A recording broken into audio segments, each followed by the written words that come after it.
Apa kabar kawan-kawan? Semoga dalam keadaan sehat. Eh, Perkenalkan, nama saya Yayan Hidayat. Dalam tutorial demokrasi dan demokratisasi ini, saya diberikan tema untuk menjelaskan lebih jauh tentang militarisme di dunia ketiga. Dari tema tersebut, kemudian saya mengontekstualisasikannya menjadi sebuah judul dalam presentasi saya, yang berjudul Dinamika Politik Militer Dunia Ketiga, Evolusi Hubungan Sipil Militer Indonesia dan Filipina. Point of view saya bahwa saya menganggap bahwa keterlibatan militer dalam proses politik di dunia ketiga dewasa ini mengalami sebuah peningkatan. Supremasi sipil ternyata berada dalam ruang dilematis. Kita masih melihat besarnya animo militer untuk berkecimpung dalam dunia politik.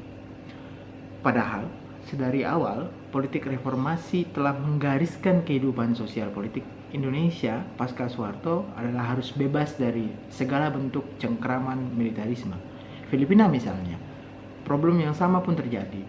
Cengkraman politik militarisme begitu kentara terjadi dalam hubungan sipil militer.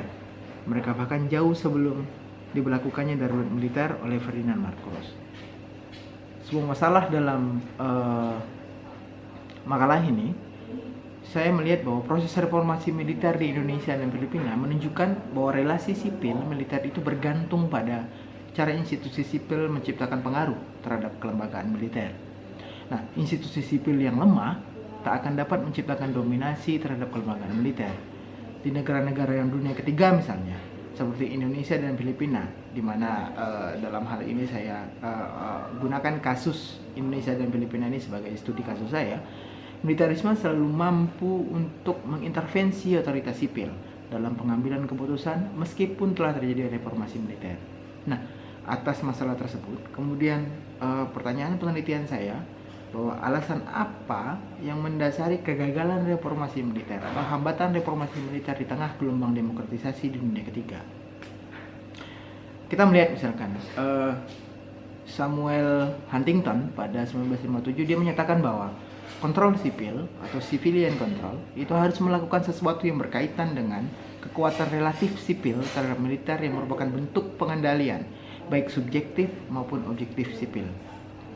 Chris Donnelly misalkan pada tahun 2006 dari NATO mendefinisikan bahwa pengendalian demokratis adalah peran pemerintah yang mempunyai kewenangan untuk mengarahkan kegiatan militer dan juga peran parlemen dalam memberikan pengawasan kepada militer dan pemerintah. Nah, dari dua anggapan scholar tersebut bahwa kita melihat bahwa posisi militer sendiri secara ideal seharusnya berada di bawah kontrol sipil. Secara teoritis, kontrol sipil atas militer sebenarnya sangat sederhana, bahwa seluruh keputusan pemerintah, ya, termasuk keputusan mengenai keamanan, tidak bisa ditentukan secara sepihak oleh militer, melainkan harus didasarkan pada keputusan pejabat sipil yang telah dipilih secara demokratis. Nah, dalam konteks bagaimana relasi sipil militer di dunia ketiga sekarang, terutama dalam gelombang demokratisasi di dunia ketiga, saya melihat fenomena baru mungkin ya, atau sudah banyak mungkin scholar menjelaskannya bahwa ada fenomena bahwa purnawirawan masuk dalam politik di Indonesia. Tentu hal ini menjadi banyak perdebatan. Beragam jurnal pun banyak yang beranggapan berbeda-beda. Ada yang kemudian pro terhadap keterlibatan purnawirawan dalam politik, dan ada kemudian yang justru kontra, yang menganggap bahwa keterlibatan purnawirawan dalam politik tersebut, meskipun secara formal militer dipisahkan dan diberikan batasan terhadap urusan sipil, tapi kemudian purnawirawan dapat terlibat dalam politik. Nah, apabila kita sederhanakan misalkan berdasarkan peran yang berlangsung, setidaknya terdapat dua peran penting yang dimainkan oleh purnawirawan sebagai aktor politik. Pertama, peran dalam mengintervensi keputusan sipil melalui pembangunan partai politik. Kedua, peran kandidasi dan mobilisasi pemilu maupun pilkada. Nah, kita kembali misalkan dalam perdebatan pro dan kontra terhadap keterlibatan purnawirawan dalam politik.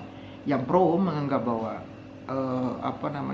salah satu keterlibatan perempuan dalam politik adalah bentuk hak asasi manusia, bahwa ketika kemudian purnawirawan tersebut atau kemudian dia berhenti di militer, kegiatan militer, kemudian disebut sebagai purnawiran, dia sudah kembali menjadi masyarakat sipil. Tapi anggapan yang lain kemudian beranggapan bahwa justru keterlibatan purnawiran terhadap di dalam politik tersebut itu tidak bisa kita katakan bahwa dia meninggalkan sepenuhnya institusi militernya, tidak, bahwa dia masih punya infrastruktur dan dia masih punya pengaruh untuk menggerakkan otoritasnya sebagai militer, dan dia masih memiliki jaringan-jaringan tersebut di dalam militer lebih khususnya.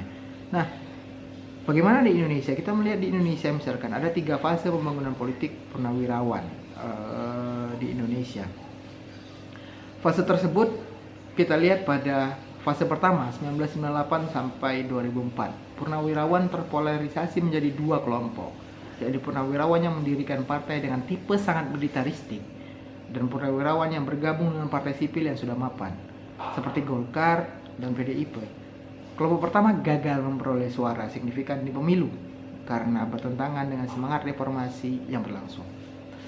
Sedangkan kelompok kedua relatif dapat bertahan karena keahlian mereka difungsikan dengan baik oleh pimpinan partai yang berlatar belakang sipil. Nah, kelompok kedua mencerminkan kerjasama yang baik antara purnawirawan sipil. Fase kedua misalkan 2004 sampai 2008. Dampak penarikan militer dari parlemen dengan diberlakukannya Undang-Undang Nomor 34 tahun 2004 tentang TNI. Pada fase ini, militer, yakni ketua partai, menonjolkan kepemimpinan militer yang moderat dan untuk memperluas bisnis, basis dan dukungan direktur pengurus dari kalangan sipil. Partai Demokrat yang dipelopori oleh Susilo Bambang Yudhoyono, dan Partai Hanura oleh Wiranto merupakan contoh pada fase kedua. Fase ketiga 2008 sampai 2014 ditandai dengan berdirinya Partai Gerindra oleh Prabowo Subianto. Karakter Gerindra berbeda dengan Demokrat dan Hanura, sebab kekurangan Dewan Pembina yang sangat kuat. Peran dalam pembangunan partai ini kemudian juga berdampak terhadap kandidasi purnawirawan dalam pemilu maupun pemilu kada. Dalam catatan Aminuddin pada tahun 2019 dalam bukunya berjudul Politik Mantan Serdadu, itu bahwa terdapat 388 purnawirawan yang terlibat dalam kandidasi pemilihan pada 1999 sampai 2014. Mereka tersebar dari pemilu nasional sampai dengan pemilu kada. Pada kasus pemilu misalnya pada 1999 jumlah yang terlibat hanya 0,26%. Pada 2004 naik signifikan menjadi 19,84%. Pada 2009 turun menjadi 8,76%, dan pada pemilu 2014 keterlibatan purnawirawan dalam politik naik kembali menjadi 15,77%. Nah, konsekuensi dari kontestasi para purnawirawan ini kemudian berdampak pada kerja mobilisasi, terutama dalam maksimalisasi dukungan politik. Pada tahap ini, mobilisasi berlangsung mulai dari jaringan mantan rekan sekelas cabang, korps atau rantai komando berbasis loyalitas. Misalnya pada kasus pemenangan SBY di Pilpres 2004 dan 2009, maksud saya. Mobilisasi yang dilakukan oleh purnawirawan berlangsung dengan mengandalkan berbagai jaringan, mulai politisi sipil, sesama purnawirawan maupun simpul, tokoh dan masyarakat. Pada tahap mobilisasi dukungan politik, Aminuddin kemudian menyebutkan ada 4 temuan penting. Pertama, keahlian dan strategi militer yang diterapkan dalam suksesi kandidasi membawa keuntungan terhadap partai politik, seperti komando yang terarah dan gerak partai yang solid. Hal ini berdampak pada efektifnya memobilisasi dukungan pemilih. Kedua, jumlah purnawirawan yang terlibat tim sukses Pilpres lebih banyak daripada pencalonan dan legislatif. Ini menandakan bahwa peran strategis purnawirawan diorientasikan untuk perebutan jabatan publik. Ketiga, jaringan di partai politik masih didasarkan pada jaringan personal, seperti teman dalam pendidikan militer, cabang angkatan korps, dan komitmen ideologis. Keempat, mobilisasi purnawirawan di partai politik difokuskan sebatas internal yang melibatkan pengurus kader partai dan simpatisan, sedangkan kontak langsung dengan konstituen dan komunitas masih dilakukan oleh politisi sipil. Nah, pada temuan tersebut kita sedang melihat fenomena bahwa secara formal militer memang dibatasi untuk terlibat dalam aktivitas politik di Indonesia khususnya. Namun secara informal, para purnawirawan masih menggunakan jaringan militernya untuk mengendalikan dinamika politik di Indonesia. Hingga kini, yang menjadi keterlibatan purnawirawan dalam politik adalah kekhawatiran akan menjadi perpanjangan tangan dari kepentingan militer, sehingga akan dapat membahayakan politik demokrasi yang berjadikan supremasi sipil. Nah, masalah kedua adalah kecenderungan intervensionis militer dalam ranah sipil di Indonesia dan Filipina. Saya melihat misalkan dalam demokrasi yang sedang tumbuh di Filipina misalkan, hubungan sipil militer sedang berada dalam situasi yang kita bisa katakan rumit. Hal ini berkaitan dengan kemampuan pemerintah sipil yang dipilih secara demokratis untuk memutuskan kebijakan tanpa campur tangan militer. Seringkali misalkan di Filipina ada interaksi sipil militer yang berlangsung secara informal, terjadi di luar rantai komando atau dengan kata lain tidak sesuai dengan aturan dan prosedur resmi. Dari semua interaksi politik tersebut membantu militer melawan kontrol sipil di Filipina khususnya. Ini menurut Chambers pada tahun 2012. Selain itu, lemahnya warga sipil yang enggan menegakkan kontrol sipil atas militer juga menjadi faktor terhambatnya supremasi sipil militer di Filipina. Kita melihat misalkan di Indonesia, sambutan jika kita bandingkan misalkan kondisi relasi militer atau situasi relasi militer di Filipina dengan Indonesia.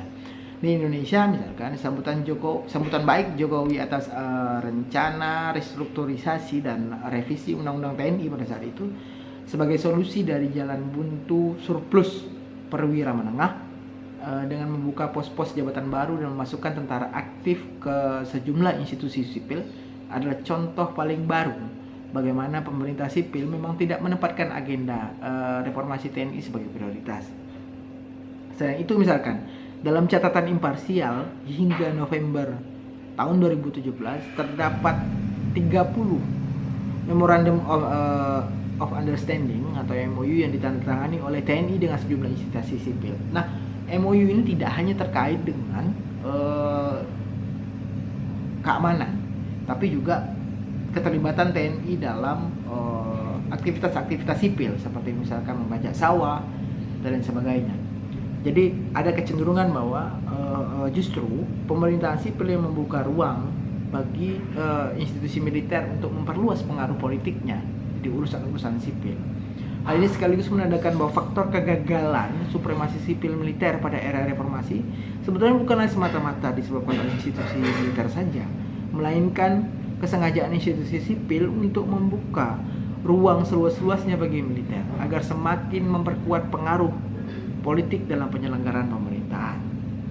Nah, singkatnya dalam makalah ini kemudian saya mengelaborasi bagaimana sebetulnya prinsip dasar relasi militer sipil yang demokratis.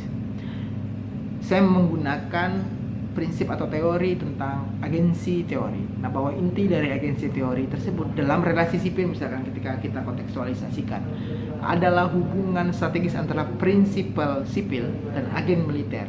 Jelasnya, prinsip dari relasi sipil militer yang ditinjau dari kerangka agensi teori berkaitan erat dengan pertanyaan bagaimana sipil dapat mengontrol militer dari hari ke hari.